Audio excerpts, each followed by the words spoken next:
10月8日，美国家庭研究委员会 Family Research Council 简称 FRC 所属的有关立法的分支 FRC Action 背书 Glenn Youngkin 担任弗吉尼亚州州长。10月8日下午， Youngkin 在 FRC 行动的祈祷投票站立峰会上就教育保护学生和父母权利发表了讲话。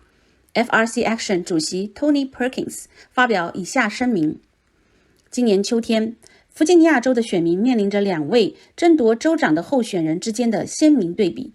作为弗吉尼亚州的前州长 Terry McAuliffe 在过去很长的历史中一直是极端极左的立场。McAuliffe 得到了支持杀害婴儿的现任州长 Ralph Northam 的背书。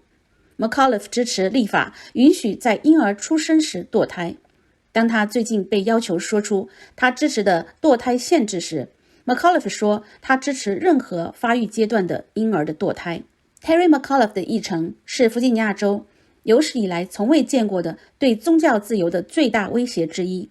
McAuliffe的立场将极大地破坏宗教自由，并可能导致小企业主和信仰组织因践行根深蒂固的宗教信仰而受到惩罚。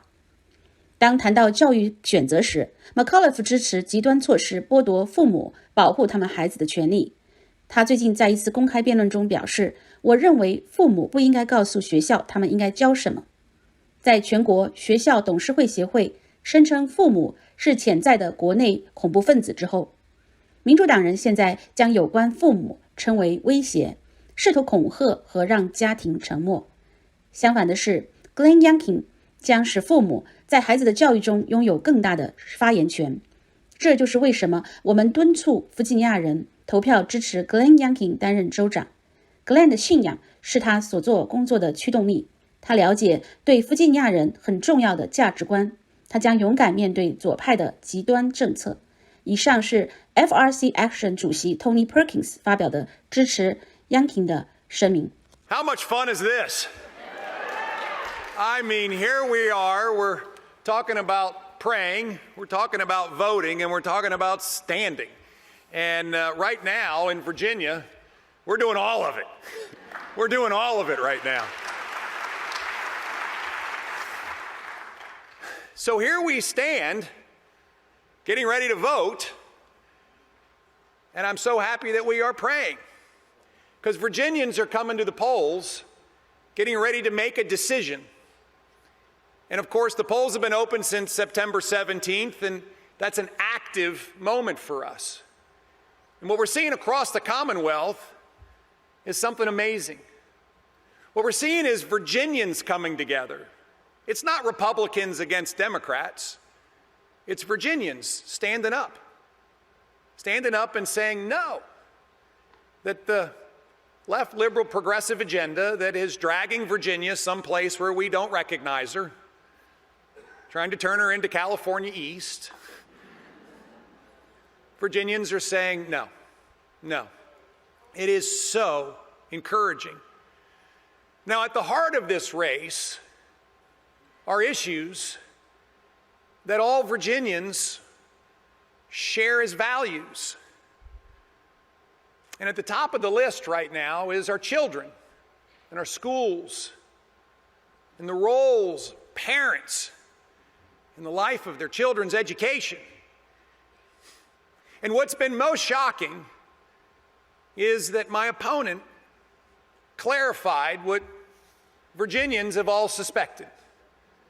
He clarified last week that he doesn't think that parents should be telling schools what should be taught in schools. We all suspected this because parents have been standing up for the rights of their children for a long time, but specifically standing up over the course of the last 20 months when parents stood up at school board meetings and said, open our schools. I want my child back in school 5 days a week. Please stop teaching my children what to think and teach them how to think. Please tell us when there's materials in the curriculum that we won't agree with. Of course, Terry McAuliffe vetoed that bill.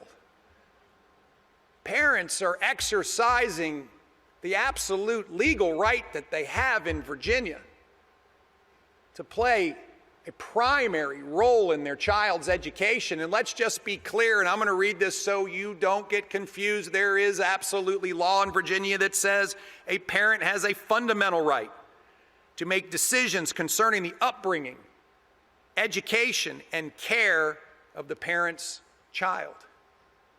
That's Virginia law.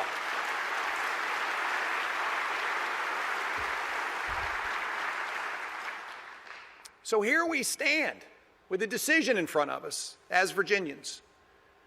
And as I drive around this great Commonwealth, and let me tell you, we've covered a lot of ground over the course of the last 9 months. You know, it's 25,000 miles around the globe, and I think we're about 4 times around now. And what I hear over and over and over again from families is I want a great education for my child, and I want to be deeply engaged in it.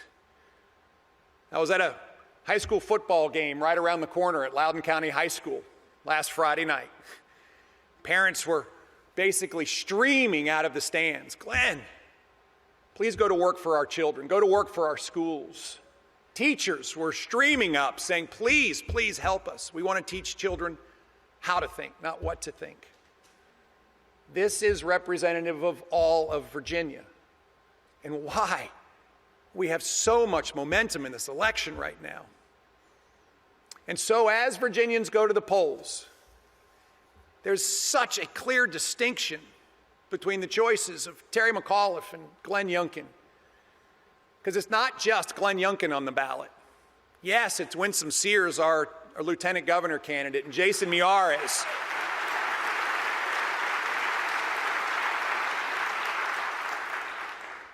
And Jason Miyares is our attorney general candidate. Thank you. And House of Delegate candidates all over Virginia, and yes, sheriff races and city council races and supervisory board races, and yes, school board races all over Virginia. By the way, have we noticed school boards matter? They matter. What's on the ballot is not an individual candidate, but absolutely the future of the Commonwealth of Virginia. That's what's on the ballot. And America's watching. America's watching with a bright light, because what is happening right now in Virginia with parents standing up for the rights of their children is happening all over America.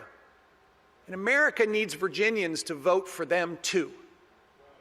Americans need Virginians to vote for them too. And so as they go to the ballot and they see very clear differences, Virginians are going to have to choose. We put out our day one plan so everybody will know what's going to happen on day one. We, in fact, are going to reduce the cost of living in Virginia by cutting taxes because it's too expensive to live here, including eliminating the grocery tax.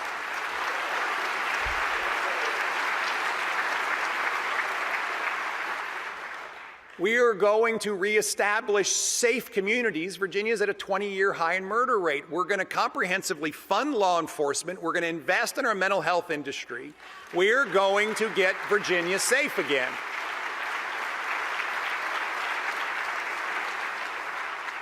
We're going to reinvigorate our economy, which has stalled out over the last 8 years. We're going to protect our right to work status, but we are going to get Virginia growing, creating 400,000 jobs, fostering 10,000 startups, and making Virginia what we know she should be, is number one in business, as opposed to just being called that. We are going to reinvigorate Virginia's economy. Finally, we are going to go to work to reestablish excellence in education. And let me spend a few minutes on this. Over the course of the last 8 years, the expectations in our schools have been watered down consistently and systematically. When Terry McAuliffe was governor, 88 schools failed to reach their accreditation. And rather than do the hard work, they just changed the standards so not one would fail. Today, in Virginia, we rank 50th in the nation in the standards for our children to progress in reading and math. 50th. Is it any surprise that our children continue to do worse and worse? George W. Bush called it the soft bigotry of low expectations. This is the civil rights issue of our generation. The test scores demonstrate this leave every child behind education philosophy of Terry McAuliffe and Ralph Northam in just technicolor. This past spring, the test scores came out. 55% of white children in Virginia cannot pass an 8th grade math equivalency test. 70% of Latino children, and over 80% of black children. The gap is wholly unacceptable. The magnitude of the number is shocking. Shocking. We fast forward, what was bad going into the pandemic got worse during the pandemic. Prior to the pandemic, 2 out of 3 black and Latino children passed their SOLs. The most recent test scores during the pandemic, 2 out of 3 black and Latino children failed their SOLs. Folks, this is just wholly unacceptable. And so we're going to work on day one. The first thing we're going to do on day one is make it absolutely clear that Virginia schools will not be closed ever again. We will have 5-day-a-week in-person education. 5 days a week.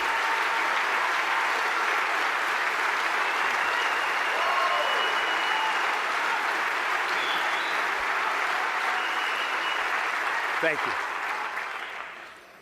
Second, we are absolutely going to reestablish high expectations and standards in schools, and then we're going to fund into our school system what will be the largest education budget in the history of Virginia. We're going to raise teacher salaries, we're going to fund into facilities, and we are going to increase investment in special education. We are going to invest in our education. But then we're going to turn around and hold the schools to high expectations. Set high expectations, fund in resources, and then hold them accountable. This is leadership. But we're also going to press forward with the most aggressive charter school program in Virginia's history, in our history.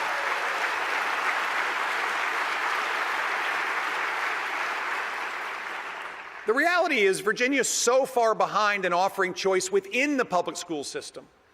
We have 8 charter schools in the entire Commonwealth of Virginia, 8. Maryland has 140. North Carolina has 190. We have 8. So on day one, we're going to launch 20 innovation charter schools, 20. It's just a down payment to close the gap over 4 years. These are schools that we will develop the curriculum in partnership with some of our leading universities, and we've already started discussions with Hampton University, and I met with leadership at Virginia State and Virginia Union to prepare a curriculum so that our children will be ready for college. But we're also going to partner with businesses to prepare a curriculum that will prepare children for life. Because not every child in Virginia wants to go to college right away.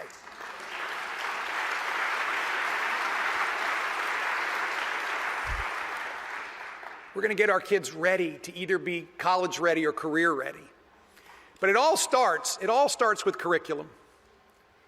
And we know, in fact, the reason why we know is I went to find out, when did we start seeing critical race theory in our schools? When did we first see it? And what we found was back in 2015 is the first evidence we find of a State Board of Education training program where slide decks were used that say we're teaching critical race theory in the classroom. That was in 2015 during Terry McAuliffe's administration. Fast forward, go to the State Board of Education website. You'll find a book on the recommended reading list that's teaching critical race theory in the classroom. To suggest it's not there is patently false. What's wrong with critical race theory is that it teaches our children to view everything through a lens of race, and then to divide each other into buckets, and to tell one group that their dreams won't be realized because they're victims, and another group, their dreams won't be realized because they're privileged. It's dream stealing. And it's directly counter to everything that we know is right. And I mean, Dr. Martin Luther King implored us to find our better selves when he said we must judge one another based on the content of our character, not the color of our skin.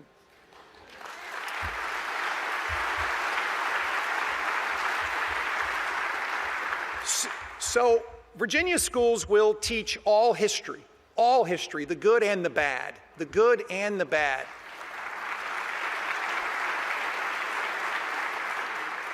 We have abhorrent chapters in our history, and we're going to teach them. But when I'm working for all of you as governor of Virginia, we will not have critical race theory in our schools. We will not. We will not.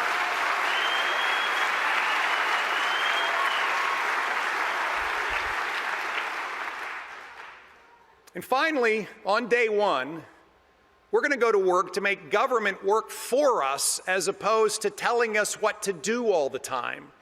Government is of the people, for the people, by the people. And so on that day, on that first day, when we have the amazing privilege, Jason Miyares, Winsome Sears, and I get to stand in Mr. Jefferson's portico, we get to put our hand on a holy Bible, we get to swear that we will uphold the Constitution of the United States of America, the Constitution of the Commonwealth of Virginia.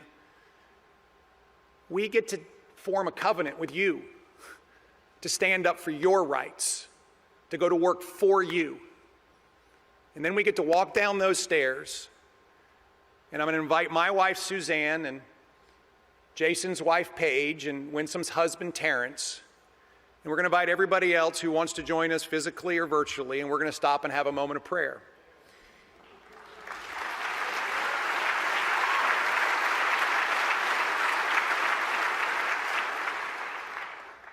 And we're going to thank the Lord for his protection, for his guidance, for truly delivering a moment where we can go work for all Virginians. And then we're going to ask for his strength as we press forward, his help, just like I start out every morning. Every morning I start out with Psalm 121. I lift my eyes up to the hills. Where does my help come from? The help comes from the Lord, maker of heaven and earth. And then I start asking for help.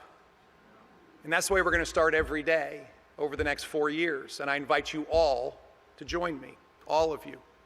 So we have a moment as Virginians to decide, where are we going to be?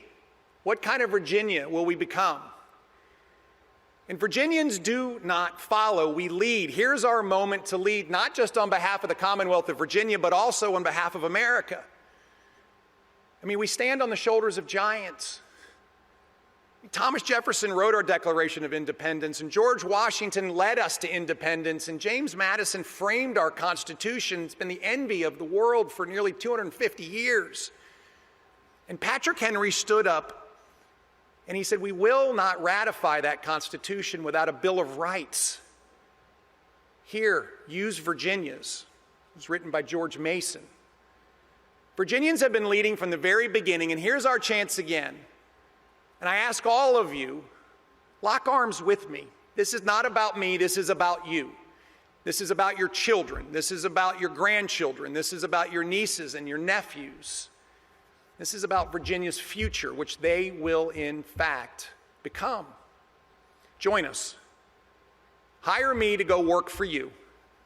And let's together make Virginia.